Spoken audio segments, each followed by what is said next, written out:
Thanks for joining me on Prepper Health Saturday. We're going to be talking about eggs today and complete proteins. There's basically about 20 different proteins, and our body makes all of them, but about 9 of them. And these proteins need to be consumed to create complete proteins. Now, it is possible to get all of your amino acids, those extra 9 essential amino acids. They call them essential amino acids, the 9 that we need to consume, that we don't make in our body.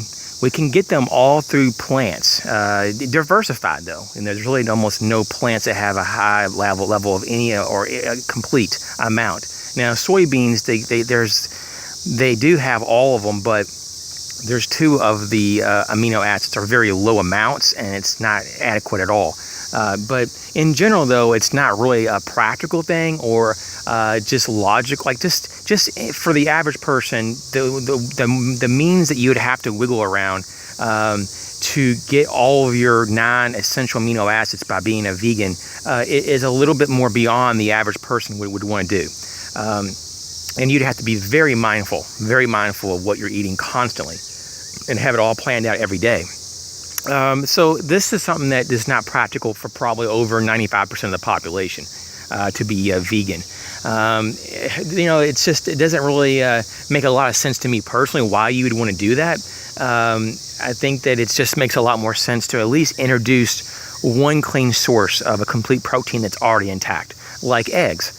You don't have to worry about trying to eat 10 to 15 different types of vegetables and grains, especially if you're a gluten person and you're against gluten like I am. I don't want to have, a lot of these grains. I'm not against grains completely. I just don't like the ones that have gluten in it. So it just happens, though, that a lot of the ones that have the amino acids you would need to complete that chain typically are the ones with gluten. So I'm not going to eat the wheat and stuff and the oats. And so the thing is that's a problem, though, is that if you're trying to eat really clean and healthy, it's really, for, like I said, almost everybody, it's going to be really pretty much impractical to go this route. If you want to go that route, good for you. My hat's off to you, because I think it's kind of cool, but I think it's just a lot more extra work than you need to do. I think if you have a clean source of eggs and you get a complete protein that way, that's the way to go. Chicken eggs and duck eggs. And so the reason I'm talking about this is because I think it's if you're trying to be self-sustainable and you need a good protein source, a complete protein source in particular, and you don't want to have to nitpick every essential amino acid out there through plant life to try to make sure you have enough in your reserves in your body to make the complete protein so your body doesn't break down and so forth. I think that having a chicken coop and maybe even a rabbit coop as a backup could be some really good, complete protein sources that you could have on an ongoing basis that are sustainable. With that, though, I'd like to talk real briefly about how to prepare your eggs. Eggs in general, though, are typically overcooked. Basically, the healthiest way, and then one way to really minimize your chance of overcooking, is to cook your eggs and make them poached eggs. Putting some water in a pan and putting the eggs in there and slowly increasing the temperature until you cook the egg. The egg, when I mean cooked, it should be just starting to get a little bit firm in texture, and that's it. You turn off the heat.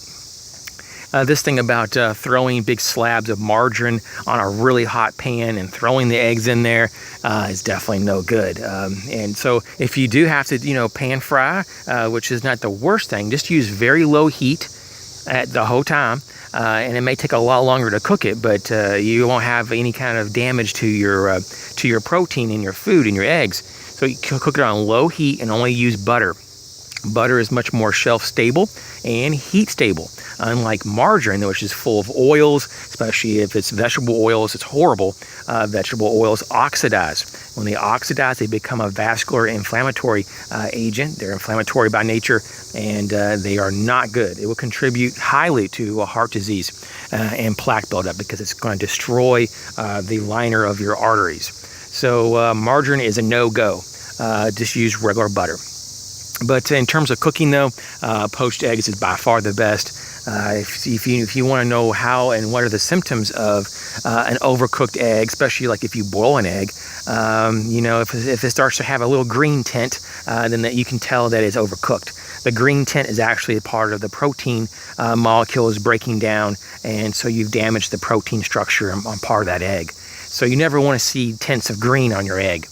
In terms of basically other people's ideologies of other protein sources, there's definitely like nothing completely wrong with clean sources of like buffalo, lamb, and all these other types of red meat if you eat them in very low moderation, just maybe very minimal moderation, and you cook them on the lowest heating setting possible, and don't ever overcook.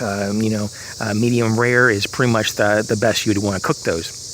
The more you cook them, the higher the chances of the carcinogenic reactions in your body, and you don't want to eat that, carcinogen. So just do your research, and you'll figure out pretty much that you can pretty much get most of your amino acids through your vegetables and going through just plants, no doubt about it. But there's 2 out of the 9 amino acids that we call the essential amino acids that we talked about, that are really difficult to get in quantity.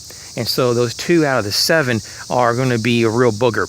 And so if you don't want to sit there and eat tons and tons of soy, which I don't think soy really is that good for you overall, especially for guys, it can mimic various things, especially mimic estrogen in our bodies. So we just don't want to do like a lot of soy, if any at all. I try to avoid all soy. But if you just want to avoid that and oatmeal and all these other things, which I wouldn't recommend because they probably have gluten in a lot of those, and wheat, stuff like that, every once in a while just to have a couple eggs a day, and you solve all your problems. You can still have your vegetables, like 95% of what you eat is vegetables and fruit. Beautiful, but just have a few eggs, and that's not going to hurt you at all. So I just wanted to bring that up for our our Prepper Health Saturday, and just highlight that this is a great sustainable source of a complete protein, eggs. As always, thanks for joining us here, and I'll catch you real soon.